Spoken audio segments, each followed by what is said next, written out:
Hello, my friend, and welcome to Beyond, the personal growth podcast for the people who are healing beyond their conditioning and beyond the cycles that played out before them. My name is Lynn, and with 20 years of experience in the field of psychology and human behavior, I am bringing my natural curiosity, expertise, and personal life experiences here for discussions that are guaranteed to be informative, inspiring, and entertaining. I'm glad you're here. Let's get started.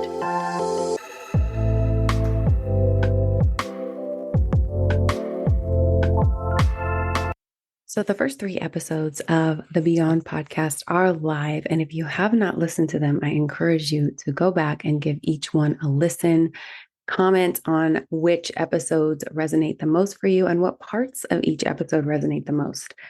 As a coach who has worked with women for the last 7 years, I thought it might be helpful to do a solo episode on the themes that might stand out for you, having listened to the first 3 episodes.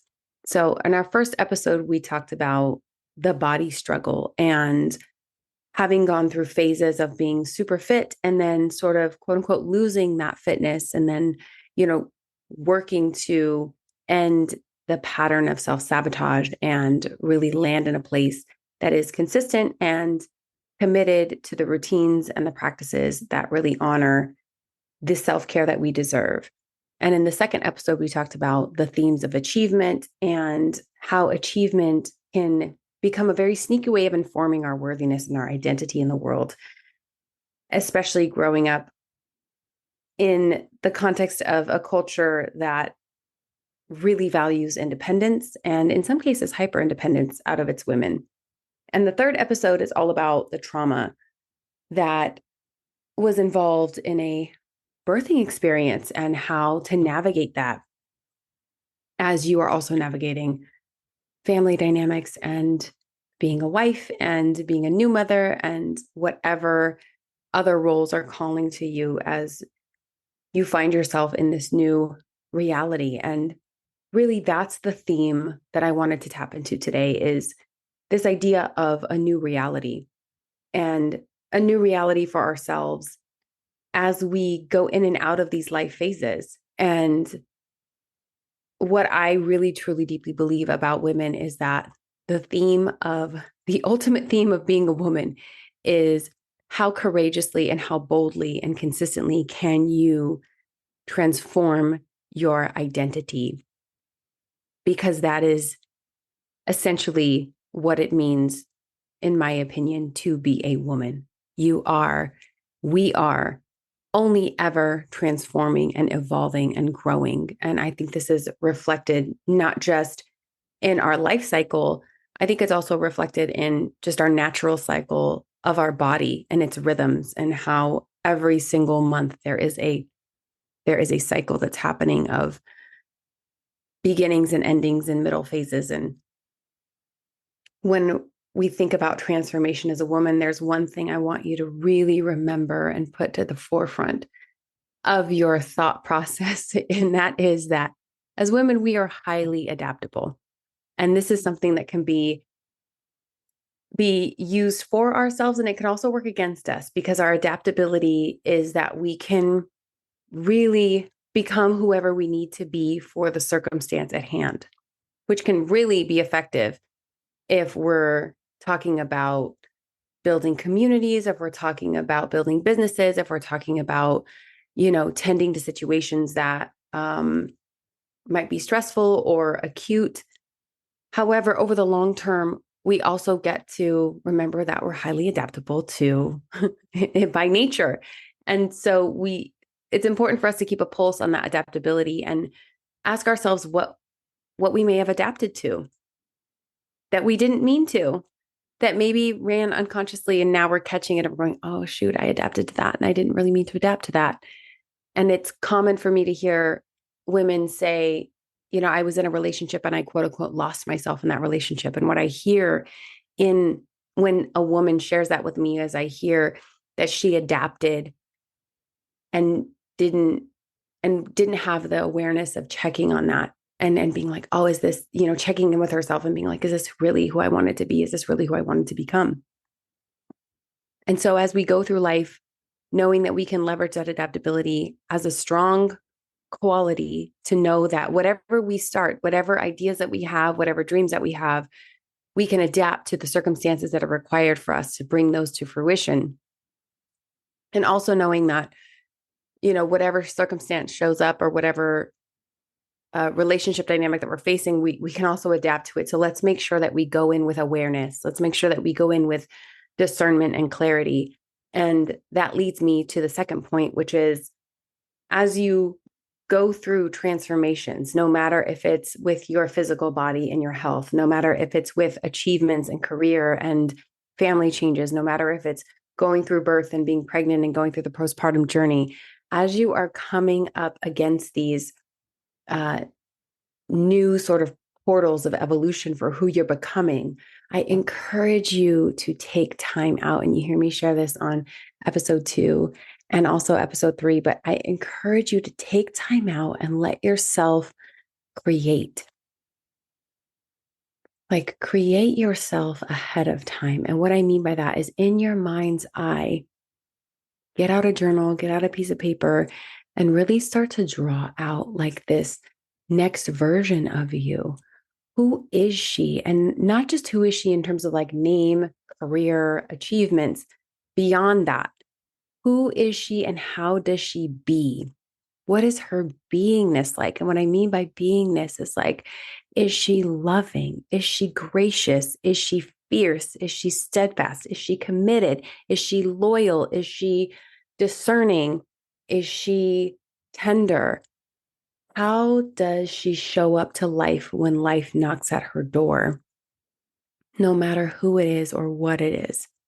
And that will inform how you move through the process of becoming her. Because what I notice happens so quickly is that we start to navigate these periods of transition without developing an idea of the woman that we know we can become and we want to become. And so our default settings just inform every decision and we become very reactive.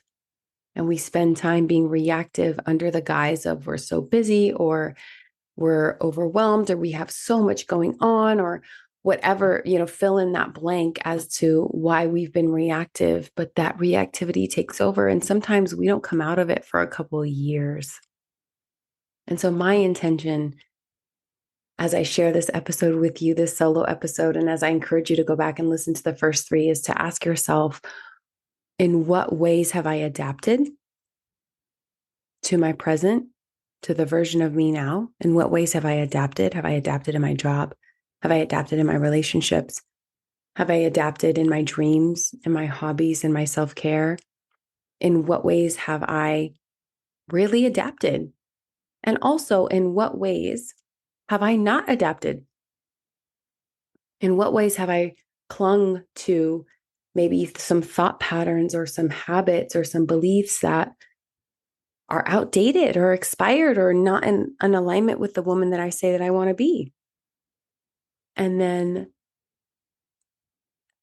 as a next step, I would encourage you to take some time out and really draw out clearly who the woman is that you really feel called to grow into. And what I mean by grow into is not is from a place of inspiration, from a place of let me try this next version of me on and let me bring her forward out into the world. Because the thing about women that I find so beautiful is our life journey is all about self-actualization and making sure that we've done our best to bring every archetype, every aspect of ourselves forward and allowed ourselves to be in our fullest expression, shamelessly, freely, like really liberating ourselves. And that liberation becomes our legacy. So it's interesting because when I talk to men and listen to men, because my husband works with men, their legacy seems to be about what they provide for their families and for the generations that follow them, right? What they've created in terms of businesses and wealth and habits and those kinds of things, value systems, right? Principles. When they talk about legacy, that's what they're talking about. And when I talk to women and work with women, especially between the ages of like 35 and 45, there's this really magical thing that happens. And it's almost like the woman wakes up to her mortality and wakes up to the awareness that she's in a really particular spot of wrapping up her childbearing years and her role as maybe a mother to younger children, or really seriously considering like becoming a mother, because this is the sort of end phase of the childbearing years. And now is presented with this consideration of life as the mother, and the mother who heads, into eventually the crone, and is no longer the maiden, whether she has bared children or not. She's no longer the maiden. And it's fascinating because it's almost like in this phase of life, whatever didn't get addressed in her early 20s for healing comes back around to greet her. And she takes a look at it from a different perspective. And the perspective that I feel like she really starts to consider is, what components of me have I allowed myself to suppress or put on the back burner or leave dormant? Or what aspects of myself did I reject in service to the approval of others or to the validation of others, thinking that it would help people to love me more, to be more palatable for society, for the people in our lives? And whose approval did I put ahead of my own expression? And it's a beautiful journey. It's a confronting journey, because inevitably we realize that, oh my gosh, there's so much more to me. There is so much more to me than my career. There's so much more to me than my role as a mother, my role as a wife, my role as a daughter. And there's so much more to me that's asking to be expressed and embodied, that I have either just forgotten about because I've been so focused on all these other titles and all these other roles, or I've actually intentionally suppressed it out of fear of judgment from others. Because what if it is too much? What if it is crazy? What if it is wild? What if it is unhinged, for lack of a better word? And I really want to encourage you, if you resonate with any of this, to take an inventory of what aspects of you have you left untouched, or have you rejected, or what aspects of you have you decided that they're too much, or that they are inadequate, or that they're ineffective, or just not good enough. And I'm going to encourage you to not necessarily go gung-ho and embrace all of them, but really take an inventory of what those aspects are. And if you do want to explore them or not.